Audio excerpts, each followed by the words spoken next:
हाय kids, आज हम चालू करते हैं chapter number 4 basic geometrical ideas. अब ज्योमेट्री ये शायद हो सकता है आपके लिए थोड़ा सा वर्ड नया लग रहा हो, बट अब आपको इससे क्या है फैमिलियर हो जाना चाहिए। Geometry has a long and rich history. The terms geometry is an English equivalent of Greek word geometron. Geo means earth and metron means measurement. According to the historians, the geometry idea shaped up in ancient time, probably due to the need of art. पहले geometry का use क्यों किया जाता था? तो geometry basically कुछ shapes का अध्ययन करना है। ज्योमेट्री का बेसिक जो कॉन्सेप्ट है हमारा, जिसमें हम किसी प्रकार की आकृतियों का अध्ययन करते हैं। अब आप यहाँ पर देख सकते हो कि पहले के टाइम में क्या होता था कि डिफरेंट टाइप के जो महल बनाए जाते थे, घर खिड़कियाँ जो भी बनाए जाते थे, तो इस तरह के शेप बनाने के लिए क्या किसी न किसी एक मैथमेटिक्स के फॉर्म की ज़रूरत थी। इसको उन्होंने क्या नाम दिया है? ज्योमेट्री। अब सबसे पहला ज्योमेट्री में सबसे पहली चीज़ होती है वो है पॉइंट। पॉइंट क्या होता है? By a sharp tip of pencil mark a dot on the paper, sharper the tip thinner will be the dot. ठीक, एक पेंसिल होती है, पेंसिल, या मैं इस पेन को ही अभी मान लेता हूँ, तो इसकी निब से यदि हम एक बिंदु बनाते हैं पेज पे, इसको आप क्या बोलते हैं? डॉट बोलते हैं। ठीक है, डॉट में किसी भी प्रकार की लंबाई, चौड़ाई, ऊंचाई कुछ भी नहीं होता। सबसे पेंसिल की जितनी आप शार्प कर सकते हो उतनी शार्प करके जब एक डॉट बनाया जाता है, जब एक बिंदु बनाया जाता है, तो उसको हम क्या बोलते हैं? पॉइंट बोलते हैं। This almost invisible tiny dot will give you an idea of point. तो उसी को हम क्या बोलते हैं? पॉइंट कहा जाता है उसी को। पॉइंट आपको समझ में आया होगा। अब आपने यहाँ पर उन्होंने दिया हुआ है कि अलग अलग तरीक़ों से पॉइंट आप बना सकते हो। The sharper end of the pencil, pencil से बना सकते हो, आपके पेन से बना सकते हो। The tip of the compass, compass से भी बना सकते हो। ठीक है, अब आते हैं सेकंड पे, अ लाइन सेगमेंट। देखिए, लाइन होती है, लाइन सेगमेंट होता है, दोनों चीज़ें किस तरीके से डिफरेंट है अभी अपन धीरे धीरे डिस्कस करेंगे इसको। Line segment, take a thread, hold it two ends, stretch it without a sell, it represent a line segment. ठीक है, तो लाइन सेगमेंट एक ऐसा सेगमेंट होता है, जैसे कि आपने एक लाइन बनाई है जिसमें आपके दो एंडिंग पॉइंट होते हैं। ठीक है, इसमें क्या होता है? दो एंडिंग पॉइंट होते हैं। जो सिंपल लाइन होती है ये सिर्फ लाइन है। लाइन सेगमेंट लाइन से किस तरीके से अलग है? इसमें आपका स्टार्टिंग पॉइंट भी होता है और एक एंडिंग पॉइंट भी होता है। इस तरीके से ये हमें अलग करता है लाइन से। अब लाइन आपने ऑलरेडी पढ़ा होगा कि लाइन में क्या होता है? लाइन में कोई भी एंडिंग पॉइंट नहीं होता। आगे आते हैं अलाइन। अब आप यहाँ देखोगे, imagine that line segment of A to B is extended beyond A one direction and beyond B in the other. यदि आप ए बी से बाहर ले जाओ इसको, जितना आप लंबा कर सकते हो आप कर दो।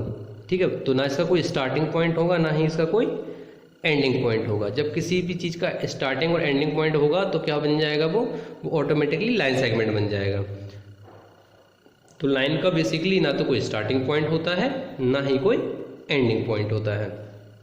उदाहरण के तौर पे हम देखते हैं इसी पेन का। ये पेन भी एक क्या है? लाइन सेगमेंट का ही एग्जाम्पल है, क्योंकि इसमें एक स्टार्टिंग पॉइंट भी है और एक एंडिंग पॉइंट भी है।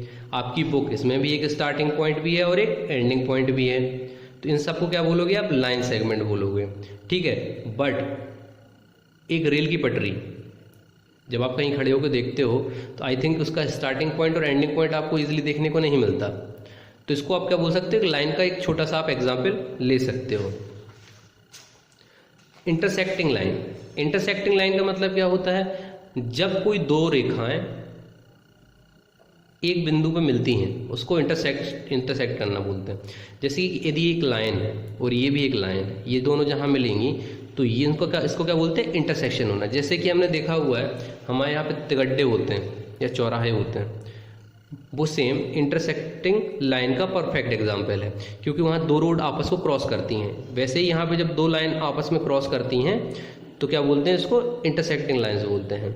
इसमें आप अलग अलग तरीके से देख सकते हो। आप इसमें देख सकते हो कि एक होता है इंटरसेक्टिंग पॉइंट, जहाँ ये दोनों एक दूसरे से टच करते हैं उसको बोलते हैं इंटरसेक्शन पॉइंट, और इनको क्या बोलते हैं आप? Intersection lines, parallel line. ये सारे के सारे टाइप हैं लाइन के। पैरेलल लाइन, अब पैरेलल लाइन जैसे रेल की पटरी सबसे परफेक्ट एग्जांपल। ऐसी दो लाइन जो कभी एक दूसरे के साथ नहीं मिलती हैं, they are called parallel lines, जो कभी एक दूसरे के साथ नहीं मिलती हैं। रेल की पटरी ये कभी भी एक दूसरे के साथ नहीं मिलती हैं, तो इसको हम क्या कहते हैं, पैरेलल लाइंस बोलते हैं। नेक्स्ट पे आते हैं अब हम, पैरेलल लाइन के बाद आता है रे। तो देखिए अभी अपन ने डिस्कस किया है, अभी हमने क्या क्या डिस्कस किया, अभी हमने सबसे पहले डिस्कस किया हुआ था लाइन सेगमेंट, पॉइंट के बाद लाइन सेगमेंट और लाइन डिस्कस किया होता। तो क्या था, लाइन सेगमेंट में स्टार्टिंग पॉइंट भी था, एंडिंग पॉइंट भी था। लाइन में कोई भी स्टार्टिंग पॉइंट नहीं था और कोई भी एंडिंग पॉइंट नहीं था। सेम थोड़ा सा इसमें चेंज है रे में। रे में क्या होता है, स्टार्टिंग पॉइंट तो होता है बट एंडिंग पॉइंट नहीं होता। जैसे कि टॉर्च की लाइट, आप टॉर्च को जब आपके हाथ में रख के चालू करते हो या मोबाइल के फ्लैश को आप चालू करते हो, तो स्टार्टिंग पॉइंट क्या है, स्टार्टिंग पॉइंट आपके मोबाइल का फ्लैश है या टॉर्च का लाइट है, बट एंडिंग पॉइंट क्या है, एंडिंग पॉइंट आपको नहीं मिलेगा उसका, क्योंकि आप जितना भी उसका एंडिंग पॉइंट को ढूंढने के लिए जाओगे वो थोड़ा सा आगे बढ़ता हुआ दिखेगा आपको। तो ऐसी लाइन जिसमें स्टार्टिंग पॉइंट तो होता है बट एंडिंग पॉइंट नहीं होता, उसको आप बोलते हो रे। इसी सेगमेंट में थोड़ा और आगे चलते हैं, सेम वही है जैसे आपने यहाँ पर एग्जाम्पल दिए हुए, beam of the light, light house.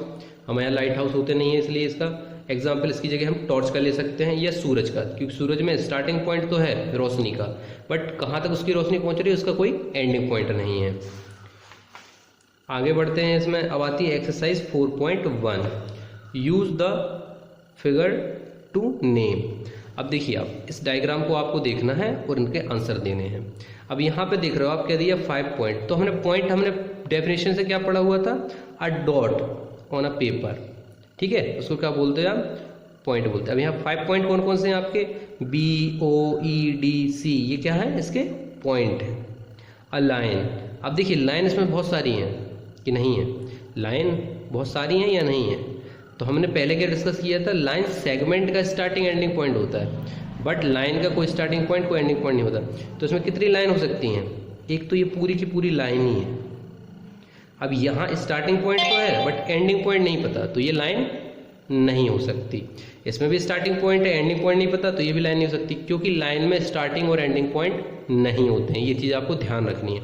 तो सिर्फ इसमें एक ही लाइन है। 4 रेस, रे में क्या होता है, स्टार्टिंग पॉइंट होता है बट एंडिंग पॉइंट नहीं होता। तो आप यहाँ देखोगे बी से एक रे स्टार्ट होती है, बस का एंडिंग पॉइंट नहीं है। यहाँ से डी से इसको चालू होती है जिसका एंडिंग पॉइंट नहीं है। ओ से एक ये चालू होती है जिसका एंडिंग पॉइंट नहीं है, और सी से जो चालू होती है इसका भी एंडिंग पॉइंट नहीं है। आपको डेफिनेशन आपके दिमाग में रखनी है।